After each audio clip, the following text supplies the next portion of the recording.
What's up, guys? Max here with another episode of the ScuttleButt Show, and I'm very excited to be joined by my special guest today, Juliet Sandford. She is an Army commissioned officer. She's got a great Army story. She is also a finalist for Ms. Veteran America. And so we're going to be talking with her today about all that. Juliet, how are you? I'm great. Thank you for having me. It's my pleasure. Thank you for joining me. So I randomly reached out to you on Instagram. I saw some posts, some strong female veterans advocate page where I saw you, and I think that's great. I'm always trying to get more female veterans on the show. I feel like it's a really uncelebrated group of American heroes, and I'd like to bring more attention to that. And I thought there couldn't be anybody better than somebody who's running for finalist in Ms. Veteran America. So could you tell us a little bit about yourself? Well, I grew up in Michigan. My family, we have a whole group of military personnel, uncles who are Marines, grandfathers were Navy, and great-grandfather was Air Force. I just happened to go Army, like my aunt did. So military is in the blood, and it's just a beautiful legacy that I hope continues with our family, because we obviously immigrated here. I was originally from the Philippines, and most of my family's from the Philippines. So we have a great, great love for this country, and we love being a part of protecting it in even just the smallest ways. I know most people don't like to tell their age, but I will, because for some reason people think I'm about 20. I'm actually 31. I've been in the military for almost 13 years now.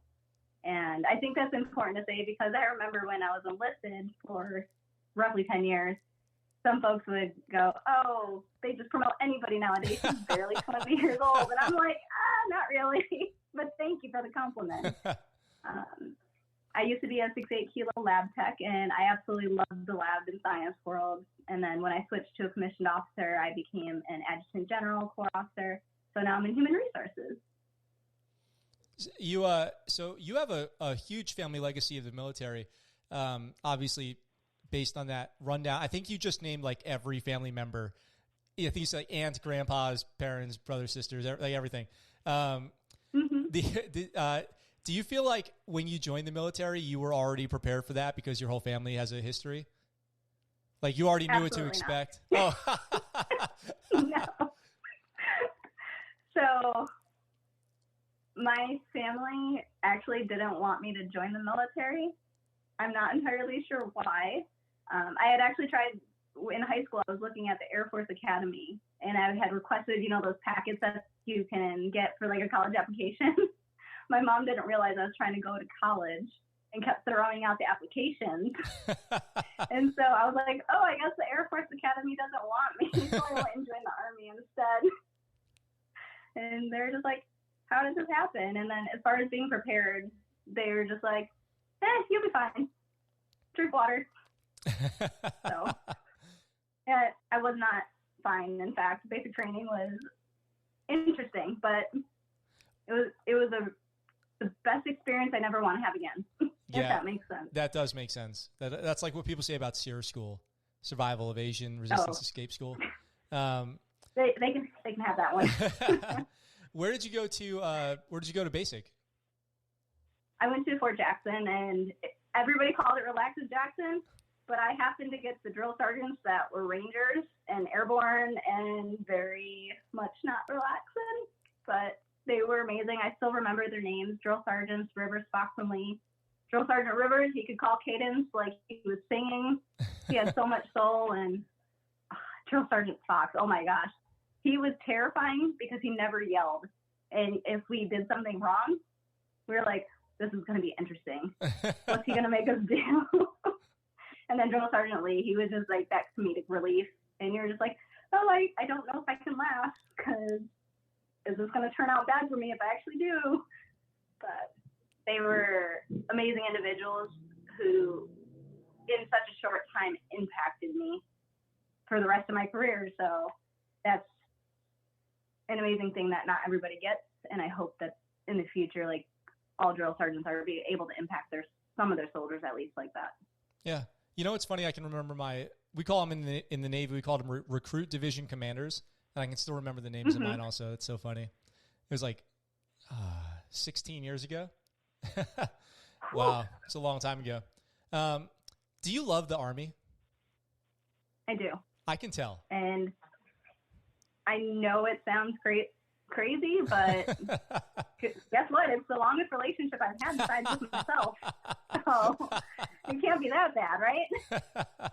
I can tell. Like I think that's great. I'm glad that you love the Army. Army is, people love it or hate it. You know, some people, I was talking to some guys, some Army veterans on a podcast a few weeks ago, and they were like, when I have nightmares, it's not about combat. It's about being back in garrison in the Army. I guess everyone's experience differs, but I think that, Army can be a great place. I've seen great units in the Army. I've seen rough careers in the Army. I've seen some bad units, and I think that the Army does a great job of what they do. And I'm really glad to see that you love the Army. How did you get your college degree? Did you go to school while you were in the Army, while you were active duty? Yes. Yep. So you went to... So the beautiful thing about 68 Kilo School, for anybody who wants to be a 68 Kilo, is that hopefully they still do it, but Thomas Edison State College is the one I did online for the rest of my bachelor's degree. They actually took 60 core hours of my program from my military education and applied it straight to my degree. So I had 60 hours of general eds left, and now I have a bachelor's in applied science. And I'm actually starting to look at my master's in management now. So, wow. Awesome. Yeah. Awesome. Congratulations. And thank you. It took me like 10 years because obviously going to school full time can be difficult, but it was worth it. Yeah. Where were you stationed since you've been in? Have you done deployments? Yes. I've been a few different places. So I started reserve because I didn't know if I would like active duty or not. Obviously full-time active duty now. And I went to Baghdad in 2010 from when we were still doing 12-month rotations versus the 9. So I got R&R. That was nice. Where did you go? That was an interesting experience. I got to meet my first SF group there. And it was interesting because all the SF guys, I was like, oh, those are the super cool, crazy guys. They're probably mean. No, they're super nice. They'd be like, what's up, Doc? How you doing? And they're so humble, so kind. I'm like, these people go out there. They do the jobs that the rest of us can't, and they're so under the radar. It was amazing. Mm-hmm. SF is really like that. Where did you go on your R&R? Maryland. It was snowing. And the best part was I got a paratonsillar abscess in the middle of my R&R and ended up at the doctor's office with 100-degree temperature. Or no, it was 102 when I was feeling better. And these crazy kids, they were like, just go up to sick call. They were like talking to me like I wanted to be at sick call. I'm like, I'm not at R&R. Just give me some medicine, please. I want to go home. So that was an interesting experience. Yeah, everyone does R&R different. Some people go Australia, Thailand, France, wherever. I went back home to San Diego and hung out there. So you did your R&R. You finished your deployment in Baghdad, and that was in 2010. Mm-hmm. And yes. When did you commission? I commissioned in 2018. Cool. So yep, October 2018. Are you a second lieutenant? I actually just made first in April. Congratulations. So, awesome. Congratulations. Thank you. On your way. I'm getting there.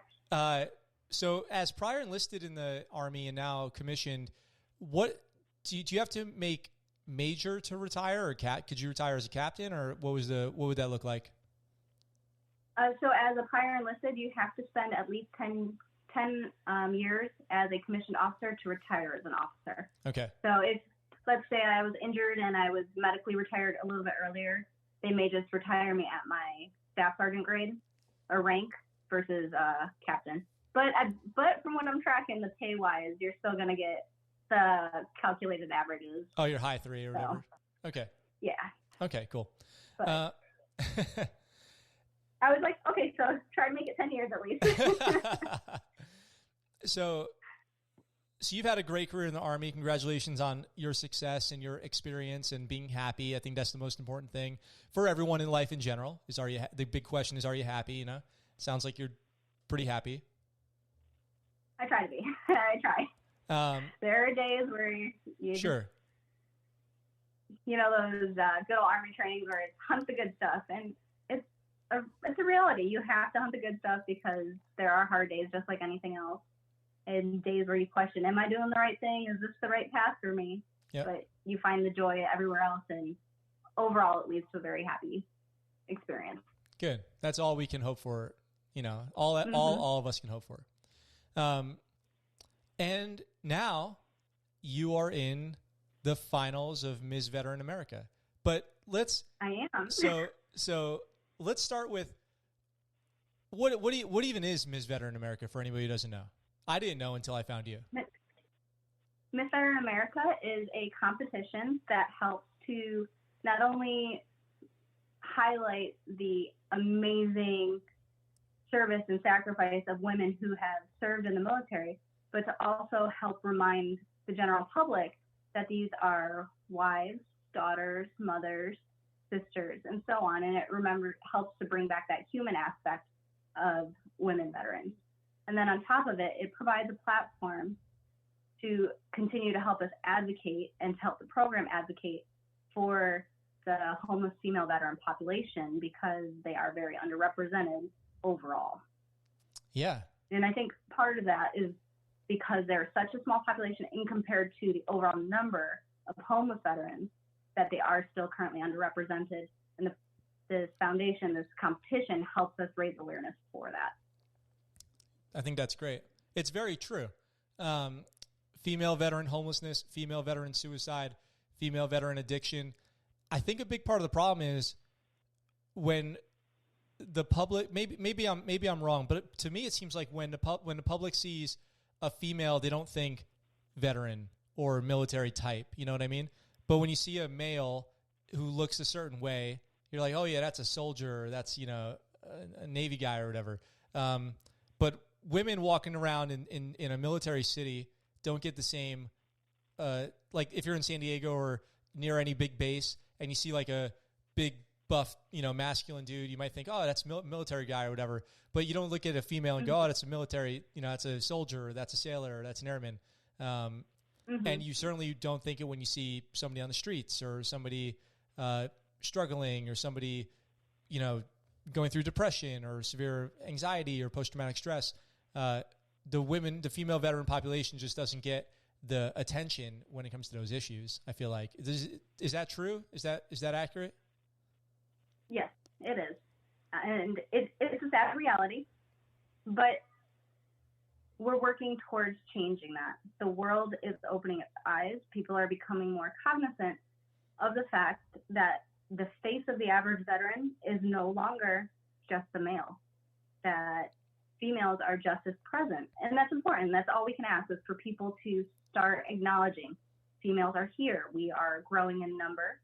And we don't expect anybody to fall at our feet and be like worshiping or anything, but just provide the care and recognition just as you would a male.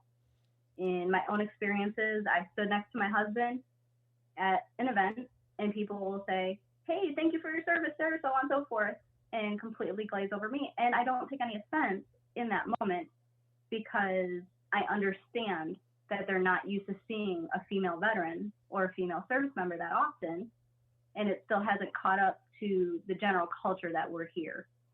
And so all I can do is advocate and help educate and just gently remind them, hey, we're here. And thankfully my husband usually steps forward and is like, hey, my wife's in too. So that helps.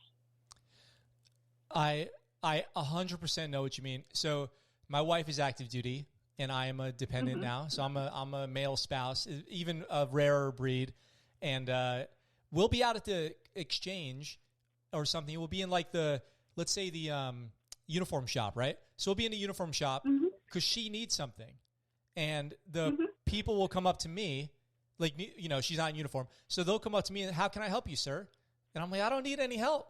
My wife needs, boots or something like that. So can you help her? Yeah. Like, but they always come up to me.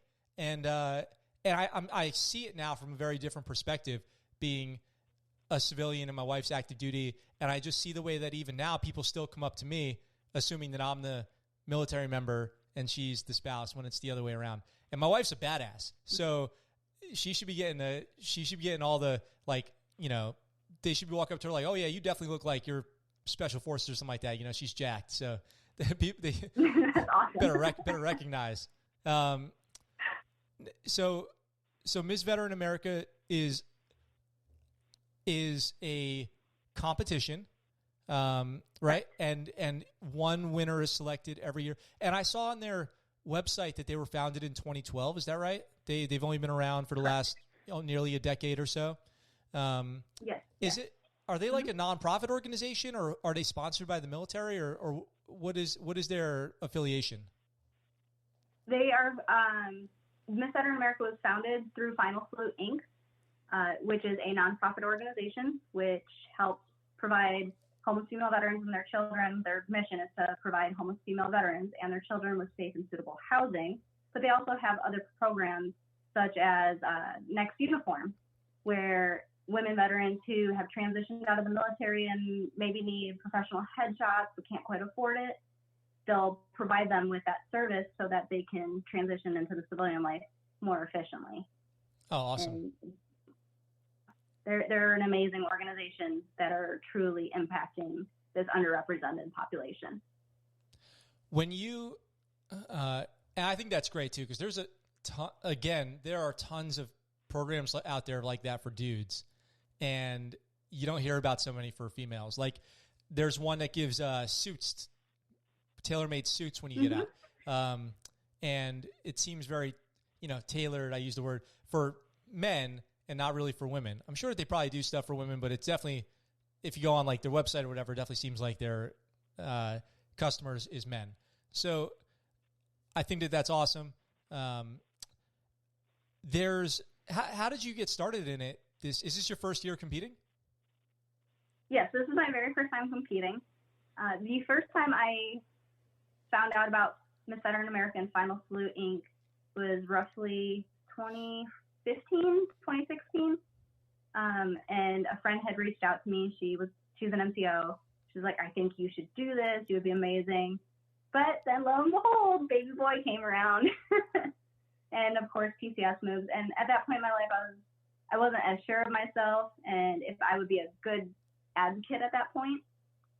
And I'm also very introverted, and it's taken a lot to learn how to become extroverted. And to advocate, you have to learn to become extroverted.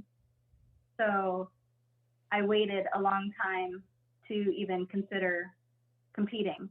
And then last year, because that's when earlier this year, when registration started opening, 2 soldiers stopped by my office, and this one female goes, ma'am, you have to compete. You have to. And the look on her face and the way she said it, I was like, this isn't about me anymore. It's not about whether I'm uncomfortable or not. It's about that junior soldier right there who wants to see somebody they see every day be a part of something even bigger than themselves. That even as an active duty member, we can still make an impact in other ways. And so that was my driving force right there. So that NCO, you know who you are. Thank you for stopping by and giving me that little kick to finally hit the go button. That's awesome. So, I think you sort of just answered the question that I was going to just ask, but I ask people this question on the show a lot. It's a tough question. But how did you kind of reconcile the idea that you would represent female veterans potentially this year? Like, how do you convince yourself? You said it's you're part of something bigger than you. You're doing it for other people. But if you win, and we'll just say when you are Miss Veteran America, the ScuttleButt Show supports you as the number one candidate here. how do you kind of reconcile internally the same way that I go, like, why should anybody listen to me on this show, you know? Or, you know, when anybody ends up in a public figure position, how do you kind of reconcile why you can stand up there and believe that you should be there if you're selected as the winner? Really, it was that one soldier that really did it. Like, I know I have friends and family who have come up to me before, like my friend who is an NCO, and said, you would be great for this competition. And I've always believed them to an extent, but it's also, you're my family, my friends. You see me in a different light than a junior soldier, somebody who might look up to me.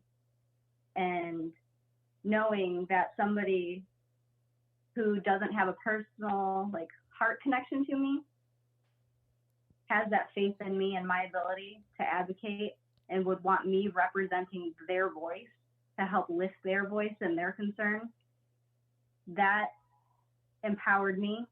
That made me really believe that, yes, I can do this. I can go to my sisters and talk to them and then raise those concerns, raise those voices, and help them find what they need to work towards a better life, to get the housing that they need, to help their children who are often homeless with them. And so here I am. What's the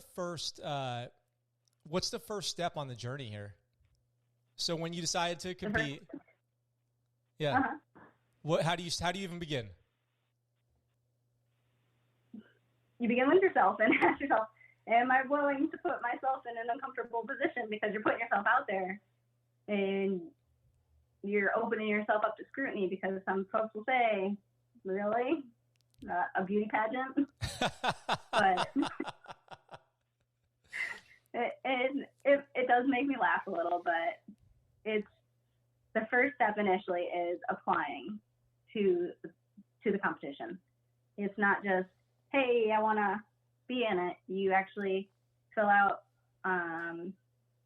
a cover letter. You'll provide volunteer work, and if you're active duty, you provide a letter of support from your command. So you go through a registration process, and it's like a board packet. If you've ever turned in a board packet, you hope that this group of people looking at a file with your name on it are like, okay, on paper, this person, send them through. We'll see if they make it. Well, so you had to ask your commanding officer. Yeah, I'm assuming that's who had to sign off on this, or was it even higher, commanding officer? No, thankfully, it was not. I'm very, very lucky and blessed to have entered the first position that I was in. I went straight into a general officer headquarters. That's extremely lucky for a lieutenant.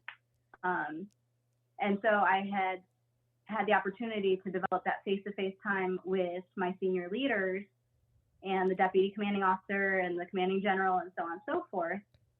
And they learned who I was. I actually was recognized by our CG's volunteer program for my volunteer work. And so when I had turned in my packet for joining this competition, the deputy commanding officer of my command was signed off on it. I was like, yes. So, and part of it is because we are on active duty, and it's also so the commands acknowledge that should I win, when I win, when I win, I'll be required to help advocate and attend certain events and speak on behalf of Miss Veteran America and all of that. But it was a huge personal win to know that my command had the confidence in me to sign their name on that piece of paper. That's awesome. I could see if it was me, not that it would ever be me in this situation, but if it's always tough to go up and ask your chain of command to participate in off-duty activities like that, because it could go so many different ways, you know. But hearing that you had a supportive command, that's awesome, incredible. I'm really glad to hear that. So then after you apply and you get accepted into the competition, I guess, based on your package, then what? Is there a preliminaries? How many rounds are there? What was the first round? Yes. So there's a semifinal competition and the finals. This year has been completely different. We went to a completely virtual platform for obvious reasons. Hello, pandemic. And they were doing everything they can to keep us safe. Even the finals, they unfortunately, I wouldn't say unfortunately, they erred on the side of caution and said we're going full virtual, which has made it interesting. But in the semifinals, we did it similar to how we're doing now. We did our competition through Zoom, where we were quizzed on military history, current events, information about the Final Salute Inc. and the organization and their mission and so on and so forth.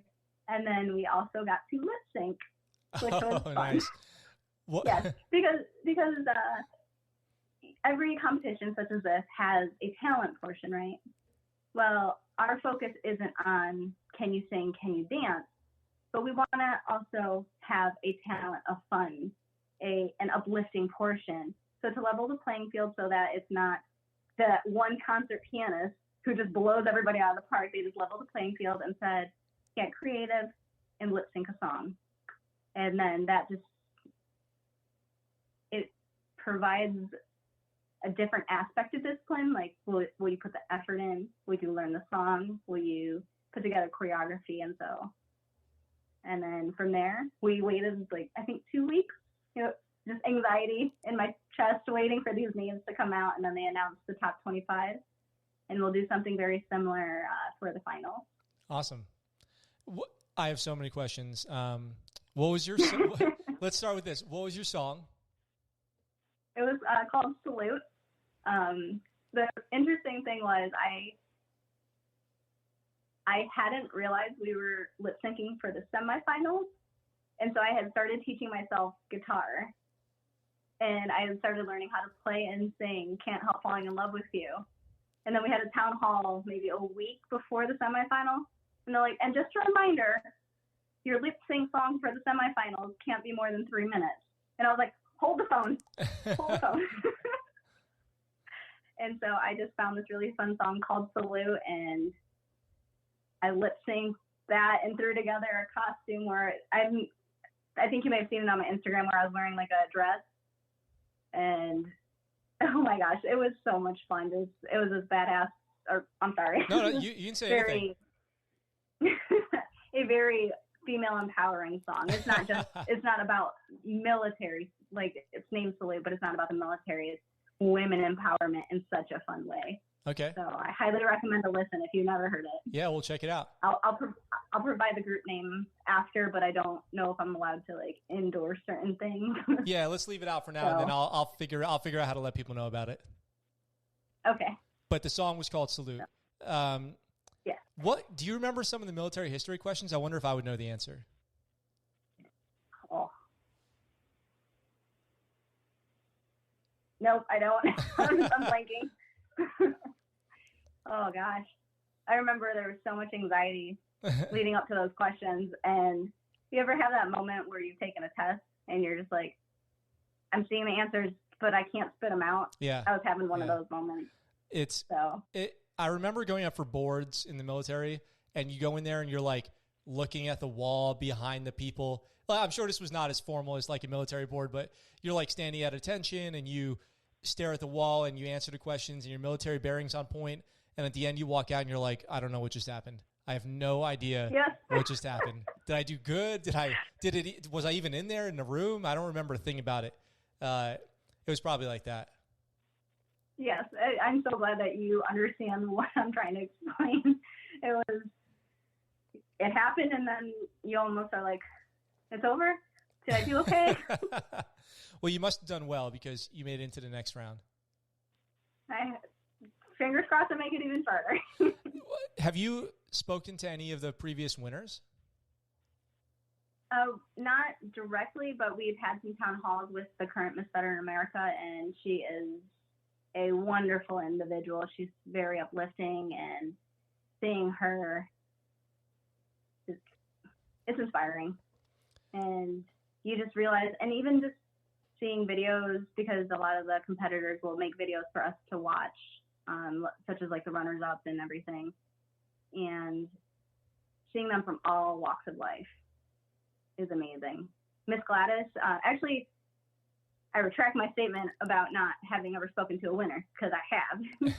Miss Gladys, she is one of our judges, but is also, she was one of the runners-up in the inaugural, the first Miss Veteran America.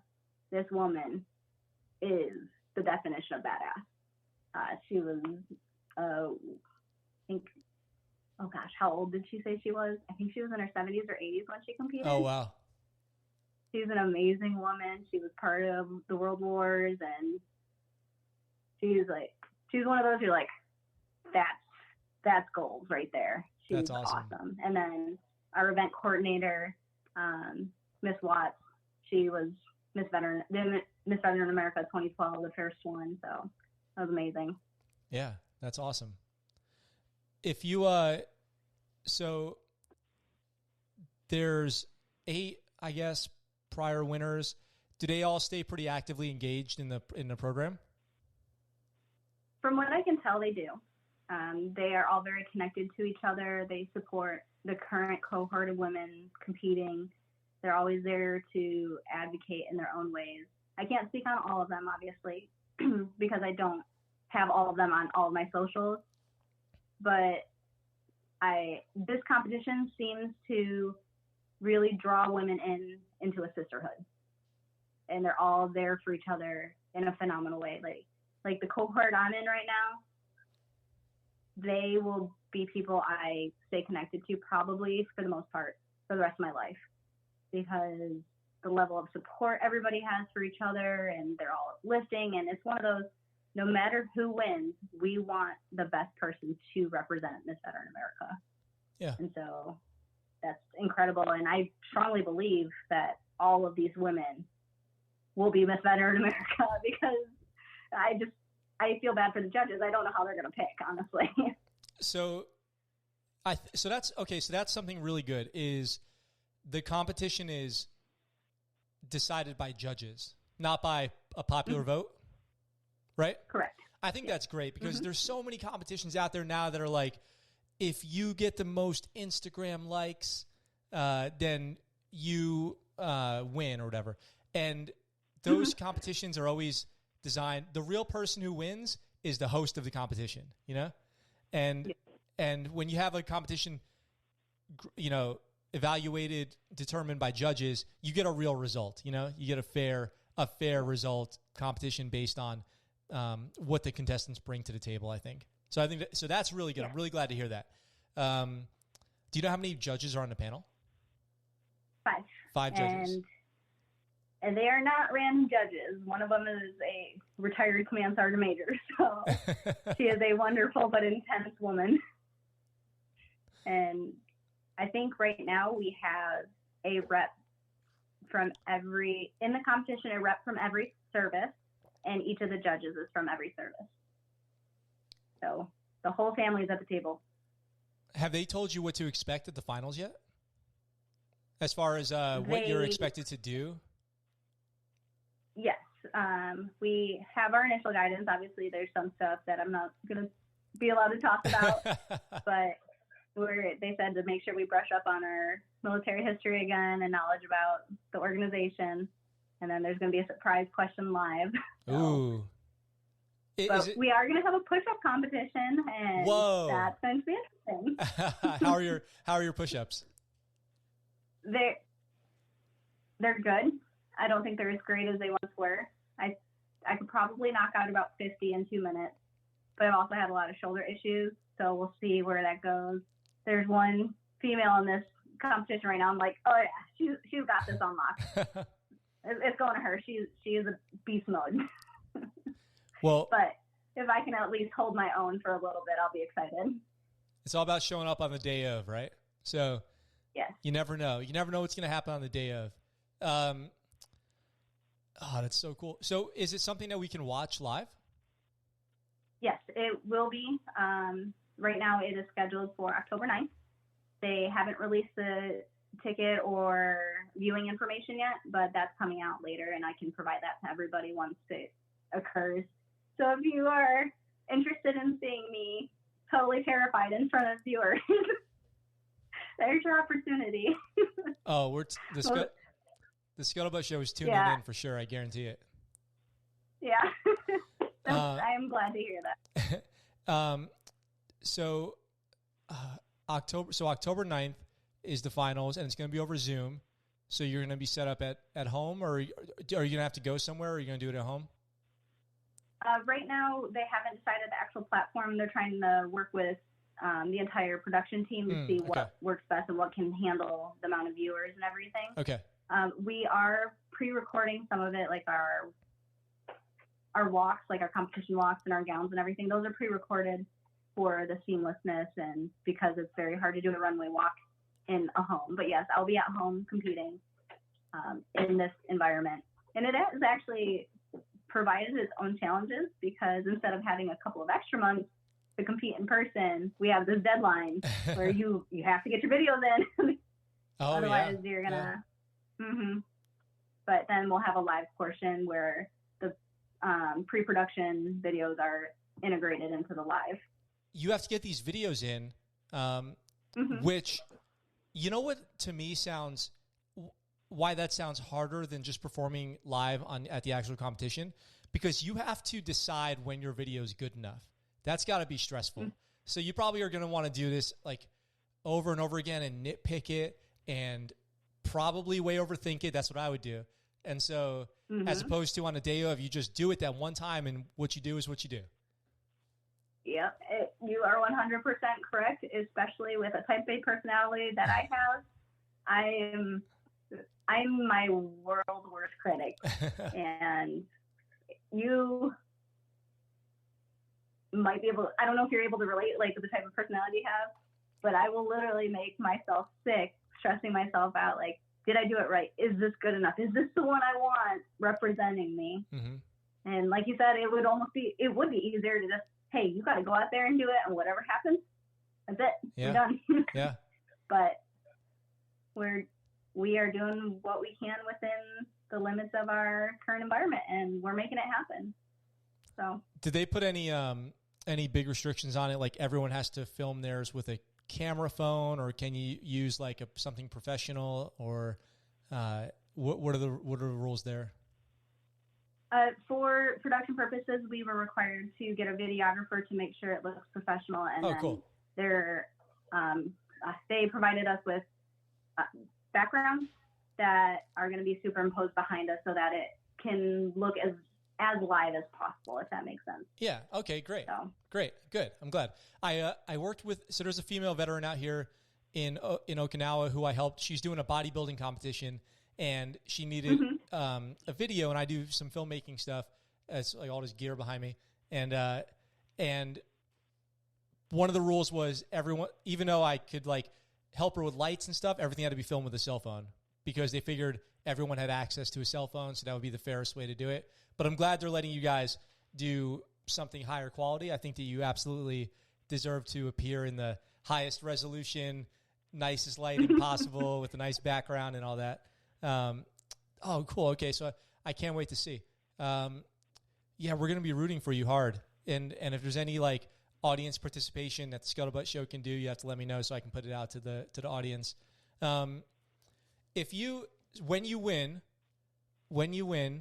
I guess when you do something like this, the question I always have, if I ever enter a competition or, anything where there's something at stake, I guess the question is, are you ready to win? Like, have you mentally prepared if you win that you will be Ms. Veteran America, have all the duties and responsibilities, part of this organization, associated with this organization for life, as the winner in 2020, which will go down as one of the most infamous years of anything ever. Have you thought about all that stuff? I have, and I believe you touched on it earlier when you were talking about how do you reconcile getting up there and being that person. And it's a touch terrifying taking on that responsibility.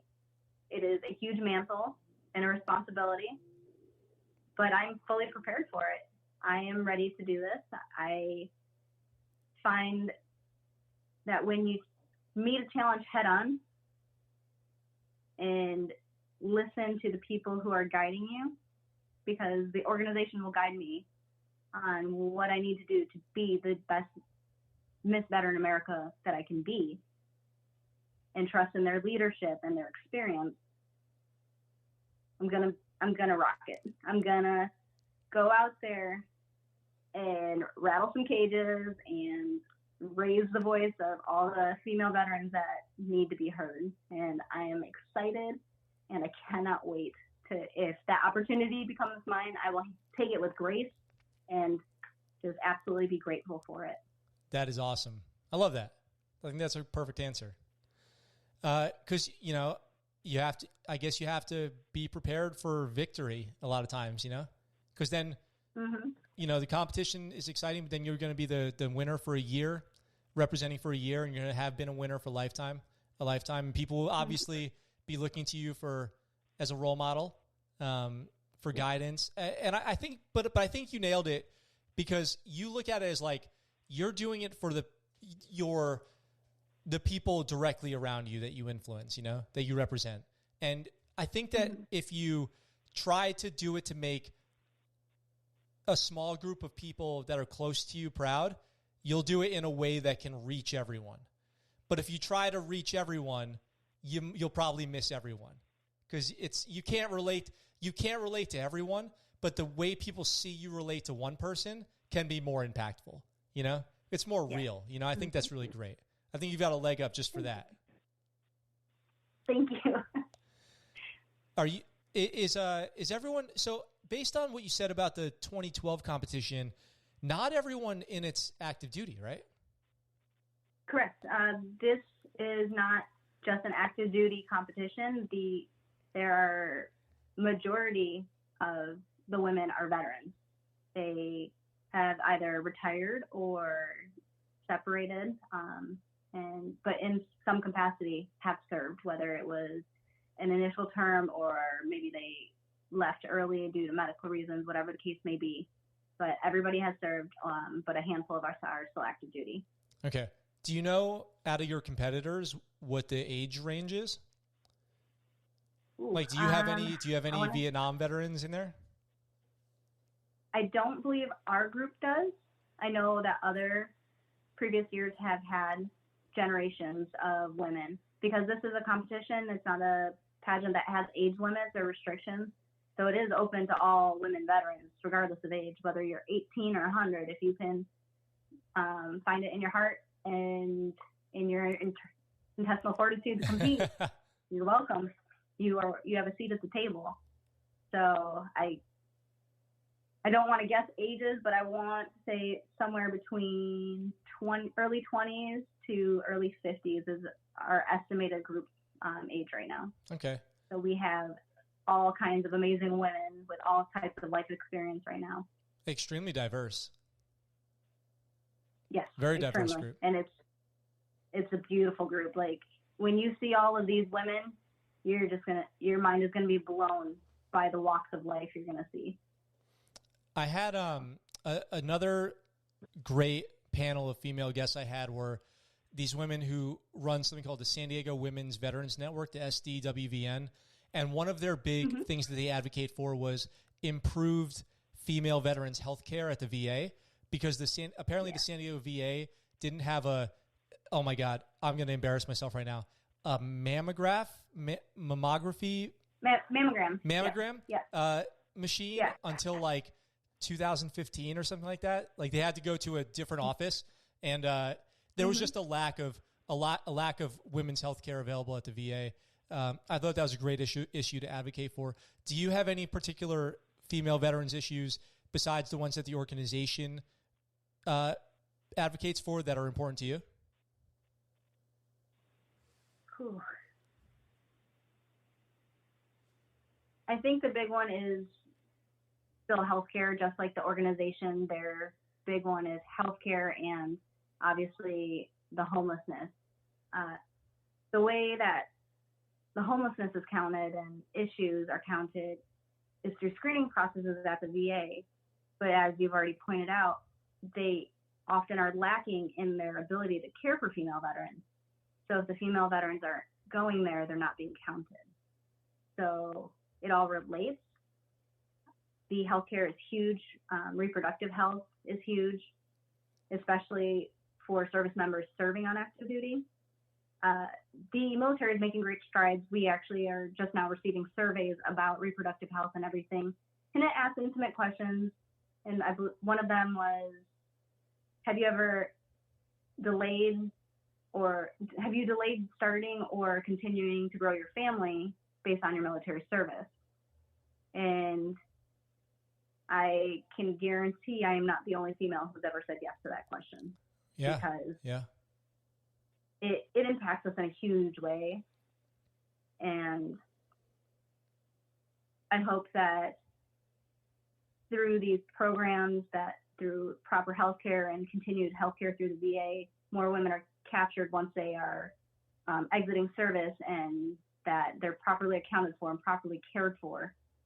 So even though the Miss Veteran America and Finalist Inc. are focused on the homeless population right now, if we can get that internal VA healthcare, if we can get their care levels elevated for female populations, that'll help impact a positive term as far as the homeless population. Yeah. If that makes sense. Yeah, it does. Totally. I think it makes total sense. So a couple things to unpack there. One is the families, which is something very personal to me, because I see my wife and her peers, female physicians, who work twice as hard to get the same consideration as their male counterparts in a very male-dominated field of medicine in general. And then also the females who choose to start families in such a high demand, low supply job. And what I mean is there's a lot of work to be done and not many people to do it. The females who choose to start families are then like viewed as, oh, they're taking time off work to start a family or whatever. And so it's a lose-lose. It's basically a lose-lose.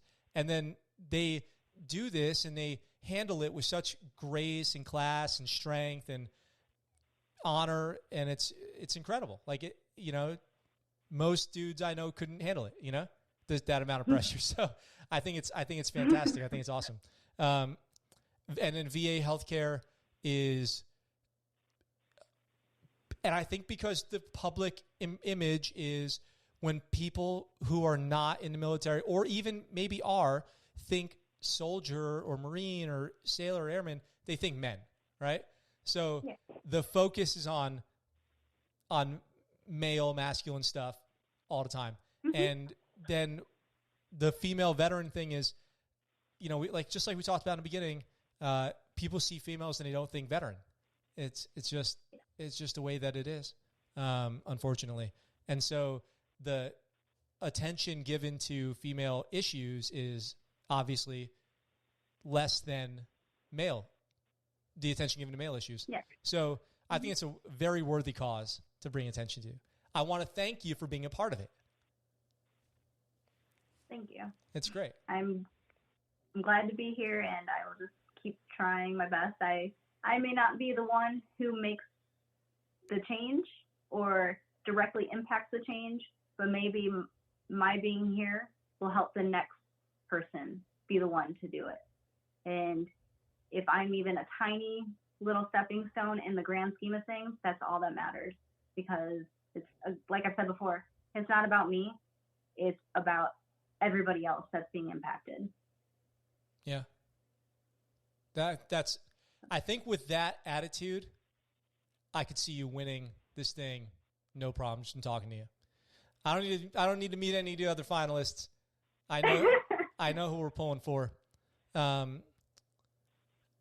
So Juliet, we've been going for about an hour. Is there anything that we, which I usually then ask, is there anything we haven't gotten to yet that you want to get to?